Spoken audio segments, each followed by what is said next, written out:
Welcome back for Chapter 7. I'm Lloyd Dobler. Yeah, the kid from Say Anything is all grown up, middle-aged now with a podcast that duct tapes Zen Molotov cocktails to your doom scroll.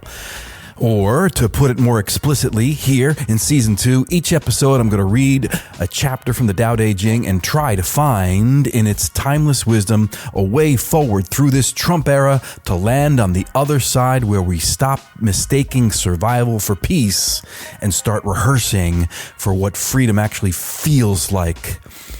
And as we prepare to meditate and let the wisdom of Chapter 7 of the Tao soak into us, it's useful to acknowledge that your mind, if it is anything like my mind, might be racing with thoughts right now that go something like this.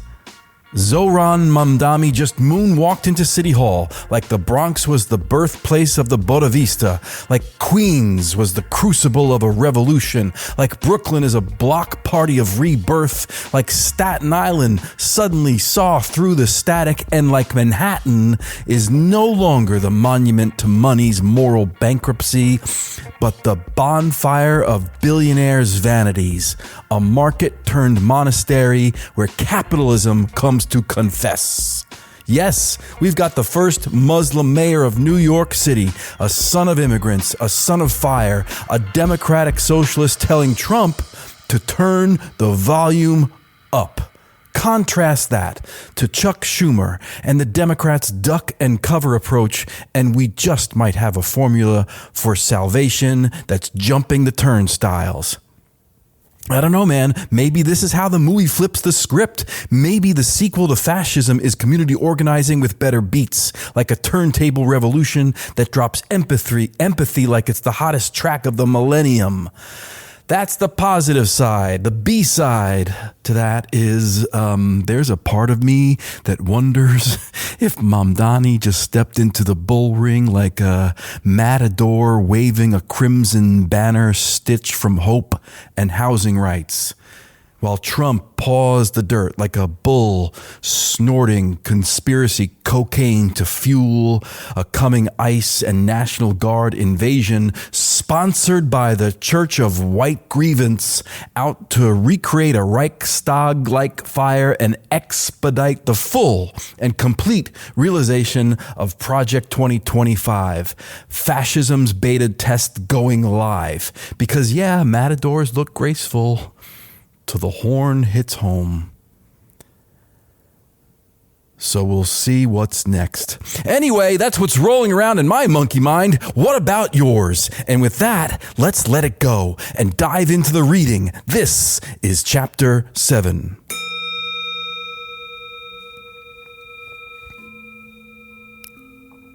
The Tao is infinite, eternal. Why is it eternal? It was never born, thus it can never die.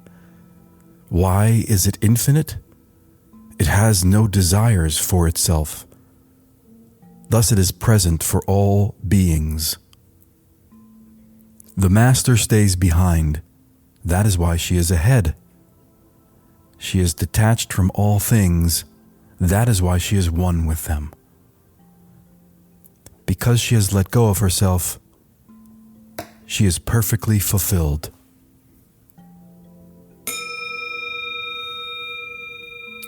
And that concludes Chapter 7 of the Tao Te Ching. If the last episode, Chapter 6, was about letting go, maybe Chapter 7 is about becoming spacious enough to hold the whole world. I mean, you ever notice how the Tao reads like it's trolling the revolution? Quote, she stays behind. That's why she's ahead. Meanwhile, America's out here trying to beat the bull with a better hashtag.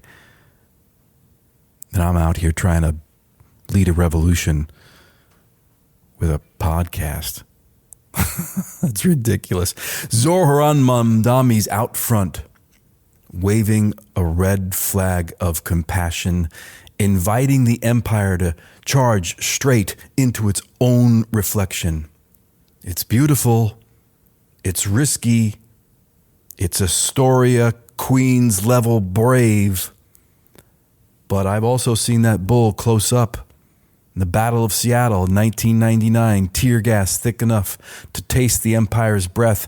I was there when the streets learned to speak, and yeah, I smashed a Starbucks window or 2 or 10. Not because I love destruction, but because sometimes the glass has to shatter before the truth can breathe. And later, 10, 12 years later, down in Zuccotti Park, Occupy Wall Street, I watched the tents rise like hymns of prayer, people feeding each other, teaching, dreaming, until the cops came with the batons and the press blackouts.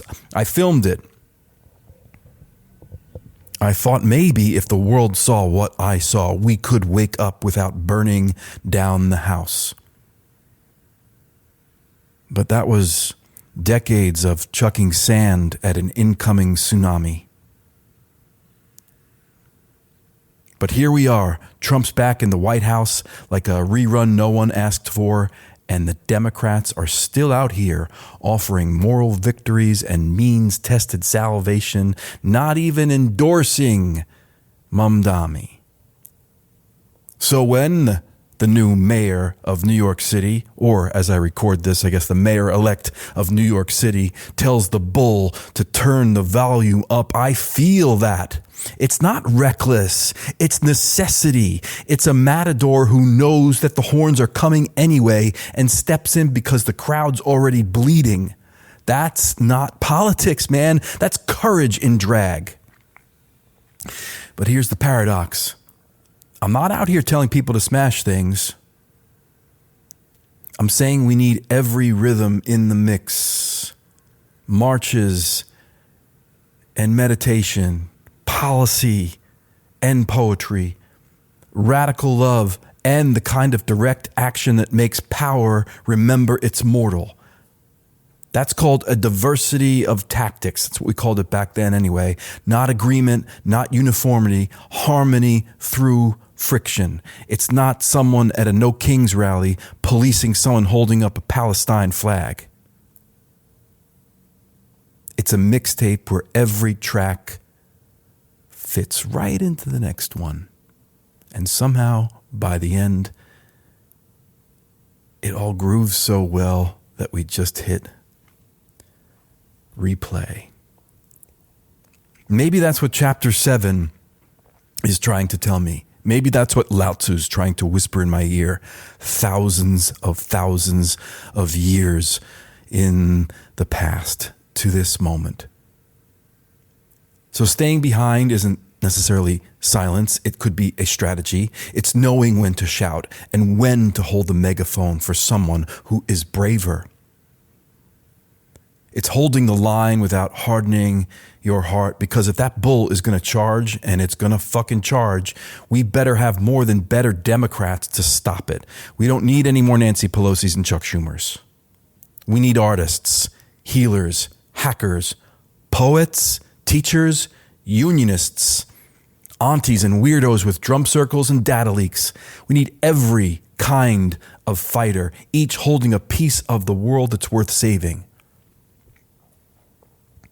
The Tao says the master stays behind, and that's why she's ahead. Maybe that's how the revolution breathes. Through the ones who step back far enough to make room for everyone else to move forward. To make room for the young people. Some of us old people need to get the fuck out the way. And support. And follow. So yeah, let's let Mamdani play the matador. Let's let others also hold the red cloth, the camera, the chant, the quiet. It all counts. That's what a real resistance sounds like. Every rhythm matters. The healer's code, the hacker's hum, the marcher's drumbeat, the poet's pause. We don't all fight the bull the same way, and maybe that's the point. So before those horns charge again, and they will charge, and they will come, ask yourself, which side are you on? Which tactic do you choose? And from the edge of the empire and the center of the self, this is the Tao of Lloyd. Hey, listeners, before you vanish back into the algorithm, do me a favor. If this episode resonated with you in any way, share it. Let's get this out there into the world. Rate it and leave a comment on the podcast app of your choice, except Spotify. I'm deleting that fucking app soon. We're not going to upload to Spotify and support that bastard any longer. And if you want to stay connected, the TaoofLloyd.com, there's an email list up there. And finally, if you want to keep this rolling, you can support this podcast with a monthly contribution at patreon.com/TaoofLloyd. That's TAO of Lloyd. Thanks for listening. Thanks for breathing.